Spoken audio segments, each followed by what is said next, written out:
Eu son Brais Romero, son exdirector de A Cuarta Parede, ao meu lado está Jesús Silva, que foi director, bueno, que é director da Cuarta Parede, e estamos aquí para celebrar a despedida da revista despois de 15 anos en activo. Bon, claro, cando se fundou a revista, eu sí que lembro que foi case en paralelo ao comezo dos meus estudos de xornalismo e, por tanto, converteuse en poucos anos nunha referencia para min da crítica. E penso que tanto para Brais como para min neses anos formativos foi pois, un proxecto, unha revista que volvíamos con moita frecuencia, na que acabamos recalando primeiro como redactores e finalmente ambos na dirección. Creo que cando empezamos a recibir links de películas de grandes distribuidoras, convites de festivais internacionais e nacionais para que fósemos a cubrir, fomos un pouco conscientes da repercusión que tiñamos e tamén un pouco cando empezamos a ver referencias aos textos da revista noutros textos que nos estábamos lendo. Penso que un dos factores, non, que marcaron o nacemento e a evolución da revista foi precisamente que participou dese momento de eclosión, dese momento incipiente que logo veu chamarse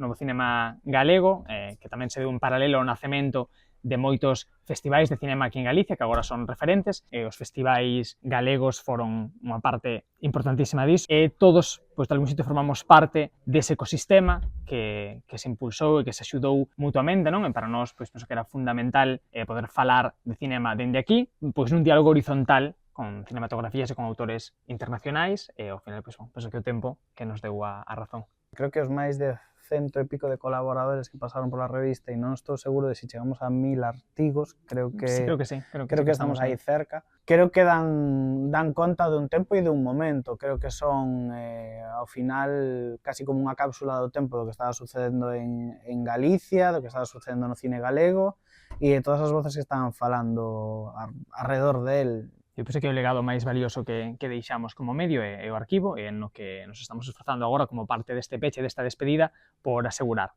o acceso a ese arquivo durante o maior tempo posible en liña e tamén en formato físico, poder editar todos os números e poñeros á disposición de arquivos e de bibliotecas para que todos esos textos sobrevivan, evidentemente, á vida útil da revista como publicación. Creo que a crítica de cine en galego e en Galicia está nun momento de cambio. Non sei exactamente adiviñar cara a onde vai, creo que tamén